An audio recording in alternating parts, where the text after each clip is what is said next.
Hey everybody, what is going on? Hexlex here. I got another Master Duel video for you. So now that it's been a few days since the latest selection pack has dropped and we've had some time to let it settle in a bit, I wanted to make a tier list.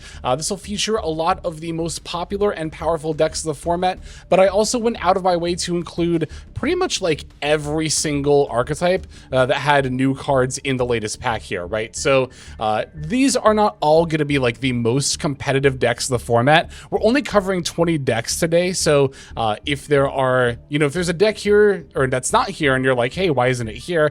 It's just for time's sake, and also because, again, kind of prioritizing new stuff a little bit above other things here. But don't get me wrong, there are definitely better decks in the format out there, and just because a deck is rogue or something like that doesn't mean that it's bad. It just means that it's, a step below tiered decks. But before we get into it, I want to give a huge shout out to both the Patreon subscribers and YouTube members. If you're interested in catching content like this as soon as it's uploaded, rather than when it is scheduled to go live, then you want to join up as a member. These videos will go up on YouTube at least a few days, but sometimes up to a week before, they actually go live on the channel. So joining as a member next to the subscribe button will get you early access. And also, there are some members only videos. In fact, I've even got a very recent members only gameplay video of Lunaite and Mitsurugi. I just didn't really have good timing to release it before the new pack dropped, so I figured I'd leave it members exclusive and folks could enjoy it with their membership. But yeah, want to give them a huge shout out up top, and we also thank them at the end credits of every video as well.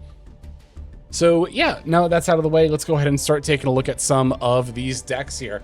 Starting off with Sky Striker.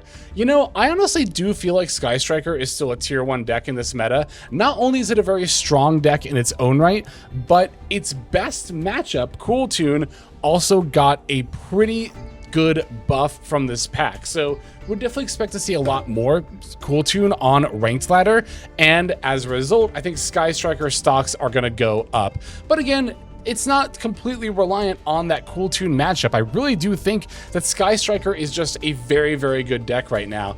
And I've mentioned this like every single time we talk about Sky Striker, but it bears repeating, right? It's not just the direct Sky Striker support that's helped the deck grow in power. It has a lot of access to some really powerful spell cards from recent selection packs as well. Radiant Typhoon Vision, the Fallen and the Virtuous, and once we get the new Dark Lord stuff, you better believe Forbidden Crown is going to be seeing a lot of play in Sky Striker, and it's a very potent card. So yeah, Sky Striker is not the best deck in the format by any means, but I do think it is up there as a tier 1 threat. All right, so here next up is Trains. Gustav Rocket is the card art here, and Trains did get a lot of good support from the latest selection pack. For a pure train strategy, I think that's going to be pretty decidedly rogue. Crystron Trains, on the other hand, I've got Tristaros here to represent Crystron. Crystron got a huge buff with this train support as well, and I think this could potentially be a tier 3 deck. It might just be rogue a lot higher up than pure trains, but for now I'll leave it on the tail end of tier 3, and I might end up changing my mind later and like reshuffling it around. We'll see where things land. All right, Anacraft. Still my most hated deck of the current meta. I absolutely despise the Torimar, but I also rant about it anytime Anacraft comes up, so I will save you all the rant. I think it's a really solid deck right now, though. I definitely think it's rogue, don't get me wrong, but it's definitely going to be upper rogue for sure. At the end of the day, it's got a lot of the same drawbacks that any other Floodgate deck has, right? It's really, really potent going first by completely shutting down your opponent's ability to make plays, but then it really struggles to play against just about anything going second. It's also really, really weak to Droll and Lockbird. Droll and Lockbird is often enough to solo an entire Anacraft combo line. So that really ultimately is what leaves Anacraft in rogue. If we're just talking about the times where Anacraft gets to go first and set up, then yeah, it's a lot more powerful. But that's, again, like any other Floodgate deck, right? You don't really want to be that reliant on the coin flip. All right, Elf Note. This is going to kind of encompass a lot of Elf Note variants, but the main one I've been seeing on Ranked Ladder a lot lately is branded Elf Note. I've actually been experimenting with the deck myself as well. You're going to see a video here soon where I play it. So I think Elf Note is still tier 2 right now.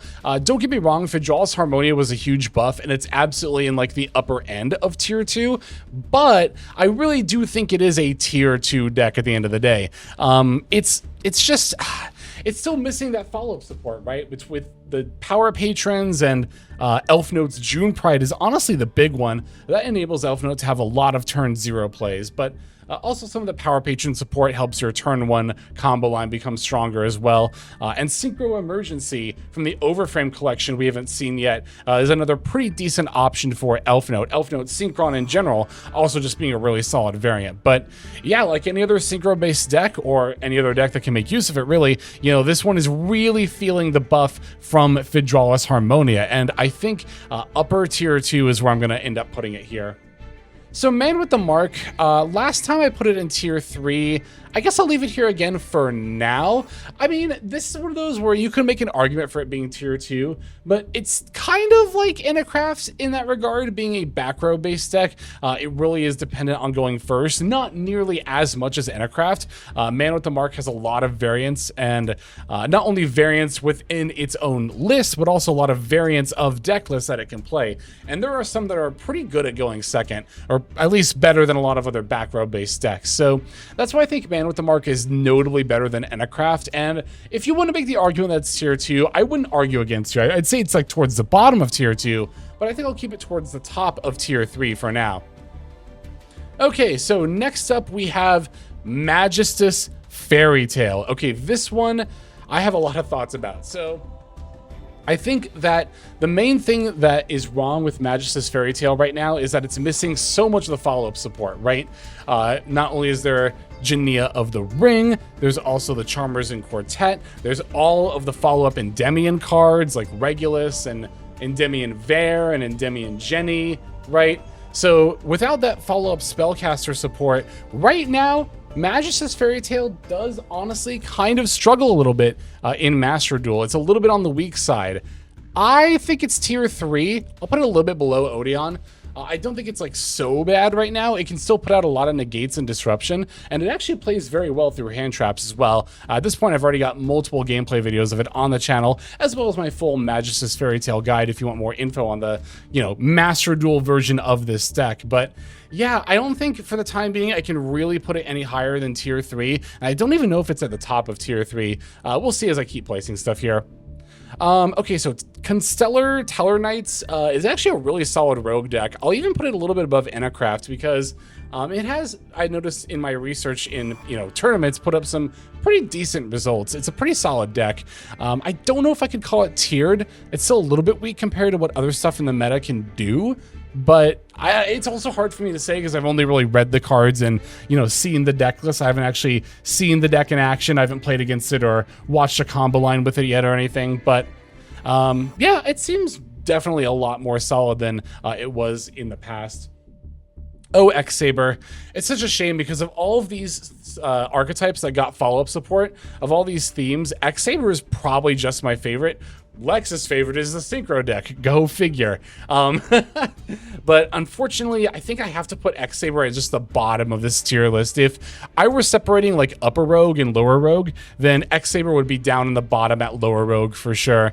The new support is nice. It just doesn't do enough for the deck, you know, as far as like helping it shore up its weaknesses or strengthen its end board or improve its consistency. I mean, it does do those things, but not enough to really cause it to be able to keep up with the rest of the meta, unfortunately.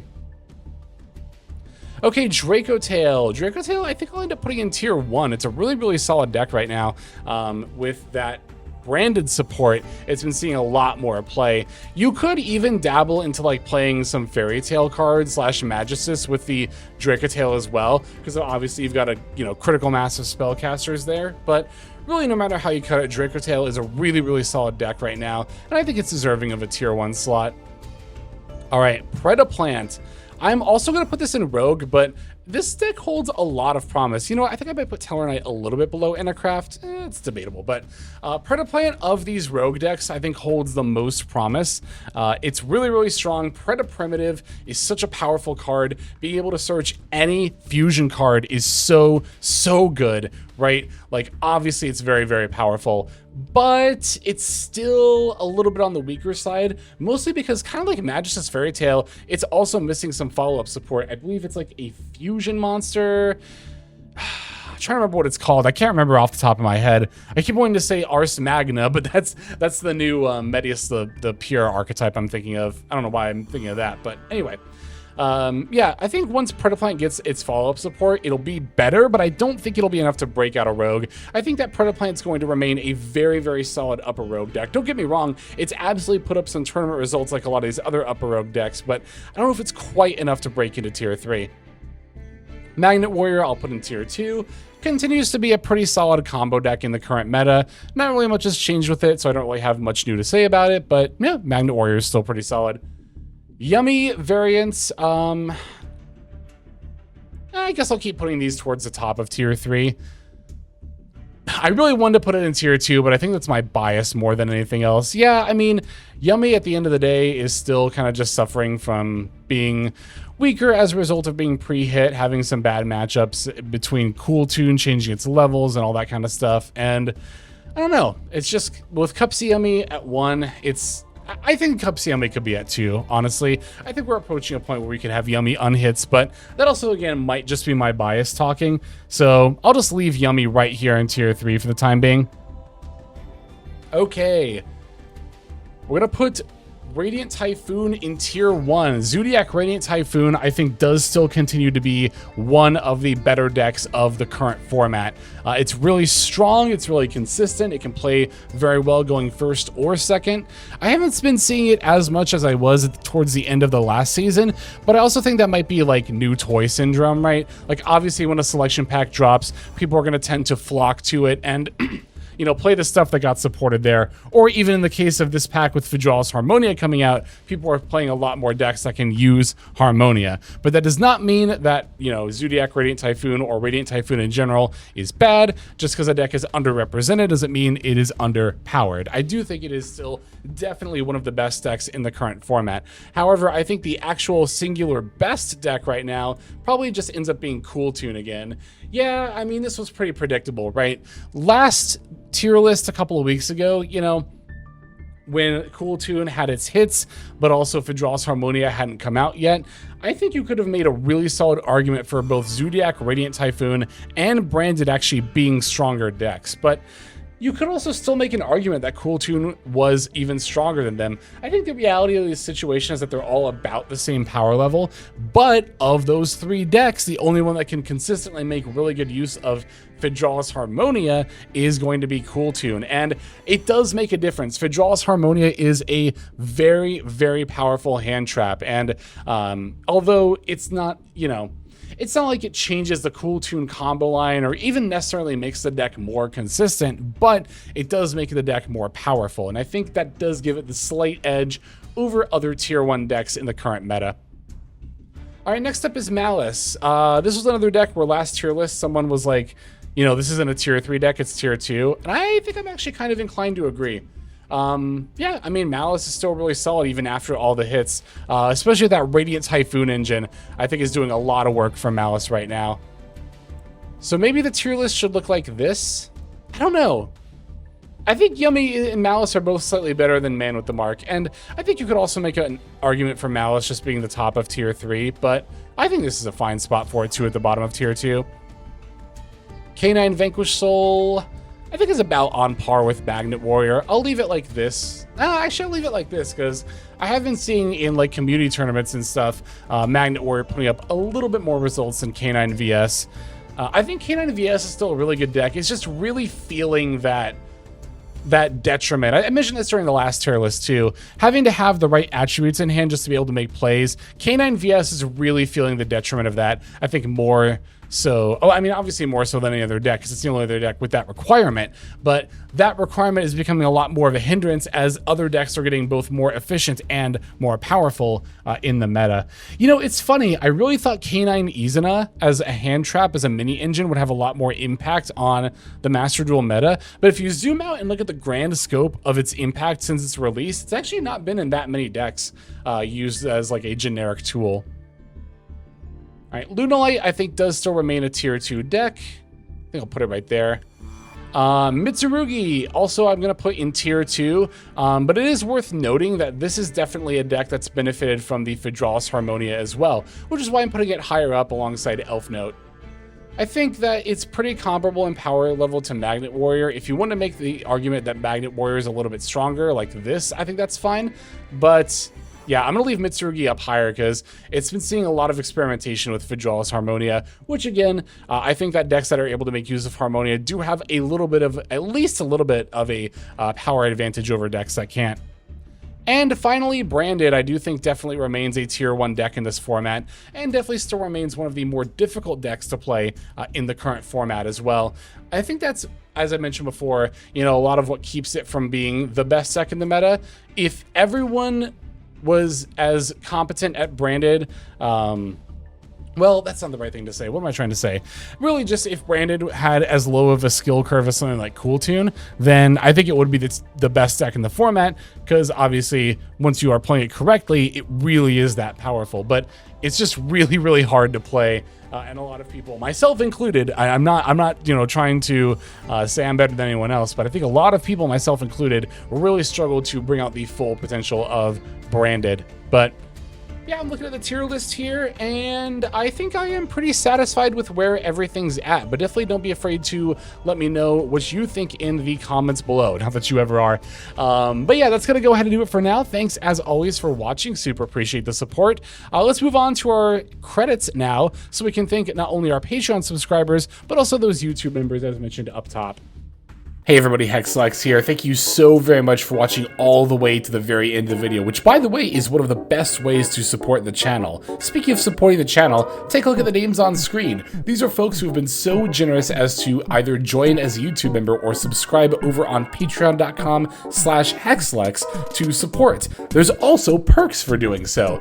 If you would like to see YouTube videos early, as well as some exclusive videos that get uploaded to YouTube, but for one reason or another I decide not to publish, definitely go ahead and hit that join button to see content early, as well as some exclusive content. If you're looking for more exclusive content, over on patreon.com, I upload exclusive videos that are not posted on YouTube just about every single day. Whether you choose to subscribe over on Patreon, join as a YouTube member, or simply continue to watch, your support is greatly appreciated. Thank you so very much. But for now, this is Hexlex. I am signing out, and I hope that you have a fantastic day.